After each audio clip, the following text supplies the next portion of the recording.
दोस्तों, आज की सबसे पहली और बड़ी खबर, झारखंड में बारिश, बर्फबारी और वज्रपात की संभावना। झारखंड के उत्तरी, दक्षिणी, पूर्वी और मध्य भागों में कुछ स्थानों पर 23 व 24 जनवरी को मध्यम दर्जे की बारिश की संभावना है। साथ ही गर्जन के साथ वज्रपात व ओलावृष्टि की संभावना मौसम विभाग ने जताई है। अगले 3 दिनों के दौरान झारखंड में सुबह में हल्के से मध्यम दर्जे की कोहरा या धुंध देखी जा सकती है। 22 जनवरी तक सुबह में कोहरा या धुंध के बाद आसमान पूरी तरह साफ रहेगा। सुबह में ठंड लगेगी, मगर धूप निकलने से दिन में ठंड से राहत मिलेगी। दोस्तों, अगली बेहद बड़ी खबर सामने आ रही है। 10 लाख का इनामी नक्सली महाराज परमानिक ने किया सरेंडर। 10 लाख के इनामी नक्सली कमांडर महाराज परमानिक ने शुक्रवार को रांची में पुलिस के बड़े अफसरों के सामने आत्मसमर्पण कर दिया है। उसने एक AK-47, 2 मैगजीन और 150 कारतूस पुलिस को सौंपे। मौके पर मौजूद रहे झारखंड पुलिस के IG अभियान AV होमकर ने कहा कि महाराज परमानिक माओवादी नक्सलियों के संगठन का बेहद अहम सदस्य रहा है। उसका हथियार डालना और सरकार की नीतियों पर विश्वास जताते हुए मुख्य धारा में लौटना एक बड़ी उपलब्धि है। दोस्तों, अगली बेहद बड़ी खबर सामने है। झारखंड में 1 सप्ताह के अंदर हो सकता है मैट्रिक इंटर के एग्जाम की घोषणा। झारखंड एकेडमिक काउंसिल यानी जैक 1 सप्ताह के अंदर मैट्रिक व इंटर की परीक्षा को लेकर बड़ी घोषणा कर सकता है। इसे लेकर शुक्रवार को अध्यक्ष की मौजूदगी में सभी पदाधिकारियों व कर्मियों की उच्च स्तरीय बैठक हुई है। कयास लगाए जा रहे हैं कि 1 सप्ताह के अंदर सब कुछ तय हो जाएगा। बता दें कि अब तक मैट्रिक व इंटर के एग्जाम की तिथि की घोषणा आधिकारिक तौर पर नहीं की गई है, जिस कारण झारखंड के लगभग 7.5 लाख छात्रों का भविष्य। दोस्तों, अगली बड़ी खबर सामने है। झारखंड के मॉडल विद्यालय के छात्र बनेंगे स्मार्ट। दोस्तों, झारखंड में अच्छी और गुणवत्तापूर्ण शिक्षा गरीब, किसान, वंचित, पिछड़ों के बच्चों को भी मिल सके, इसके लिए मुख्यमंत्री हेमंत सोरेन ने पंचायत स्तर पर मॉडल विद्यालय का निर्माण कार्य शुरू किया है। मॉडल विद्यालय के निर्माण की मॉनिटरिंग CM खुद कर रहे हैं, ताकि झारखंड के बच्चों को जल्द से जल्द गुणवत्तापूर्ण शिक्षा से आच्छादित किया जा सके। वर्तमान में लगभग 80 मॉडल विद्यालय का निर्माण कार्य प्रगति पर है। स्कूलों में लैंग्वेज लैब की स्थापना के साथ स्पोकन इंग्लिश कोर्स तैयार कर विद्यालयों को संचालित किया जाएगा। झारखंड के प्रस्तावित उत्कृष्ट विद्यालयों को CBSE से संबद्धता दिलाई जाएगी। इस तरह आदर्श विद्यालय योजना के तहत 80 विद्यालयों को उत्कृष्ट विद्यालय के रूप में विकसित किया जाएगा। झारखंड में पंचायत सचिव और लिपिकीय वर्गीय नियुक्ति प्रक्रिया विज्ञापन हुआ रद्द। झारखंड के 13 अनुसूचित जिलों में पहले से जारी विज्ञापन रद्द होने के बाद अब इंटरमीडिएट स्तरीय पंचायत सचिव और लिपिक वर्गीय नियुक्ति प्रक्रिया विज्ञापन को भी रद्द कर दिया गया है। कार्मिक प्रशासनिक सुधार और राजभाषा विभाग ने इसको लेकर एक संकल्प जारी किया है। विभाग ने झारखंड लोक सेवा आयोग के सचिव को पत्र लिखकर इस मामले में जानकारी दी। इससे पहले कार्मिक सचिव वंदना डाडेल ने कहा कि वैसी प्रतियोगिता परीक्षाओं से संबंधित सभी विज्ञापन जो कार्मिक विभागीय अधिसूचना 14 जुलाई 2016 से आच्छादित है और जिसकी नियुक्ति पत्र अभी निर्गत नहीं किया गया है, उन नियुक्ति प्रक्रिया को रद्द अपूर्ण मानते हुए सभी विज्ञापनों को रद्द कर दिया जाए। इस मामले में अब नए सिरे से विज्ञापन जारी करने की कार्रवाई की जाएगी। दोस्तों, बड़ी खबर है। फ्लाइट में अब 1 से अधिक बैग नहीं ले जा सकेंगे पैसेंजर्स। एयरपोर्ट में एंट्री करते समय यात्री अब से केवल एक ही हैंडबैग अपने साथ ले जा पाएंगे। नागरिक उड्डयन सुरक्षा ब्यूरो ने एक नए सर्कुलर में यह आदेश जारी कर दिया है। इसमें कहा गया है कि हवाई अड्डों पर 1 हैंड बैग नियम लागू किया गया है। सर्कुलर के अनुसार किसी भी यात्री को अपने साथ 1 से अधिक बैग ले जाने की अनुमति नहीं दी जाएगी।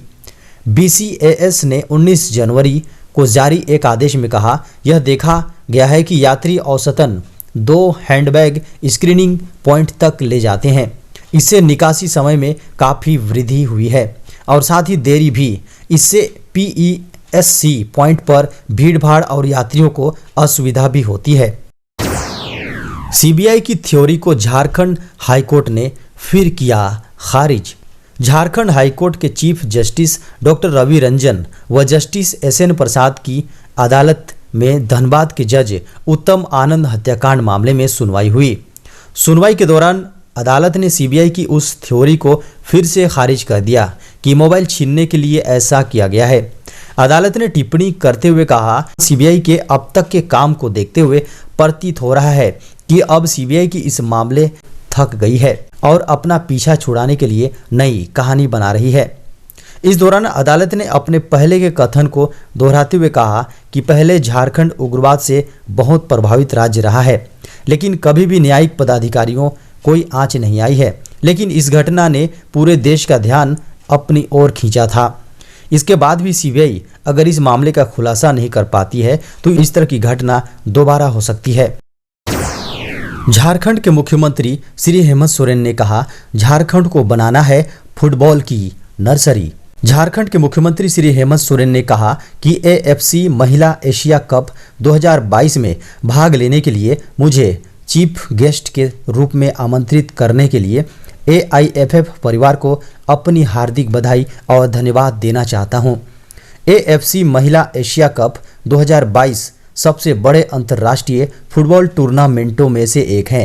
हाल के दिनों में और इतनी बड़ी चैंपियनशिप की दूसरी बार मेजबानी करना देश में फुटबॉल का विकास अखिल भारतीय फुटबॉल महासंघ के प्रयासों और दूरदर्शिता का परिणाम है। उन्होंने कहा कि अक्टूबर 2021 के बीच AFC महिला एशिया कप 2022 के तैयारी शिविर के लिए झारखंड में भारतीय महिला सीनियर फुटबॉल टीम की मेजबानी करके हमें खुशी हुई। दोस्तों, बड़ी खबर है, कोरोना की तीसरी लहर में और बढ़े मामले, तमिलनाडु में लगाया गया लॉकडाउन। दोस्तों, बड़ी खबर है, तीसरी लहर में कोरोना के बढ़ते मामलों के बीच तमिलनाडु में लॉकडाउन लगा दिया गया है। यह लॉकडाउन अभी 23 जनवरी तक लगाया गया है। तमिलनाडु में गुरुवार को कोरोना के 28,561 नए मामले रिकॉर्ड किए गए।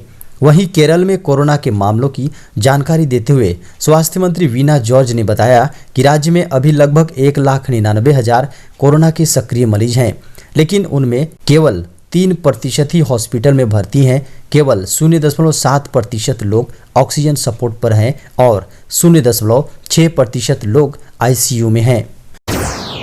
दोस्तों, बड़ी खबर है, भारतीय पर्यावरण सेवा के गठन की मांग, सुप्रीम कोर्ट ने केंद्र से मांगा जवाब।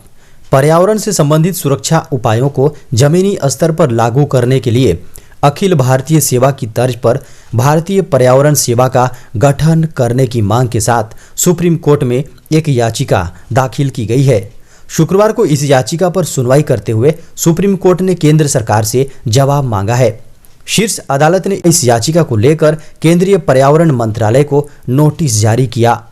न्यायाधीश SK कौल और MM सुंदरेश की पीठ ने मंत्रालय को नोटिस जारी करते हुए पीठ ने यह संदेह भी व्यक्त किया कि क्या वह एक अलग अखिल भारतीय सेवा के निर्माण के लिए परमादेश जारी कर सकता है। हालांकि शीर्ष अदालत ने कहा कि इस बात की जांच की जा सकती है कि क्या केंद्र का इरादा पूर्व कैबिनेट सचिव की अध्यक्षता वाली समिति की सिफारिशों को लागू करने का है। 22 जनवरी से बदल जाएगा कोरोना प्रभावित देशों से आने वाले अंतर्राष्ट्रीय यात्रियों के नियम। कोरोना प्रभावित देशों से आने वाले यात्रियों के लिए 22 जनवरी के बाद से नियम बदल दिया गया है।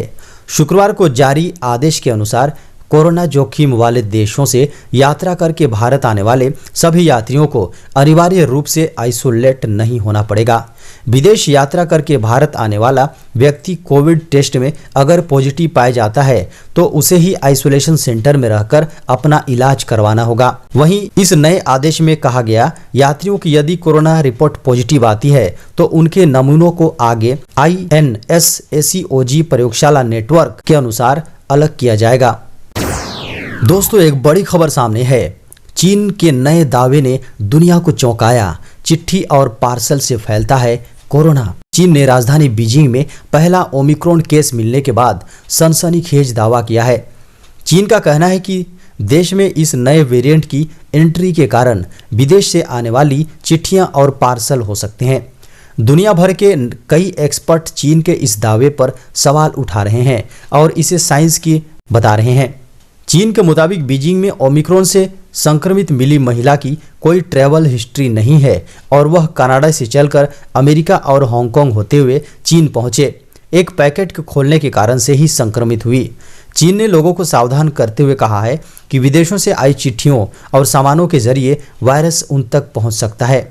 एहतियात के तौर पर चीन ने विदेश से आने वाली सभी चिट्ठियों को सैनिटाइज करने का आदेश दिया है। साथ ही डाक विभाग के सभी कर्मचारियों को कोरोना का बूस्टर डोज लेने का निर्देश दिया है।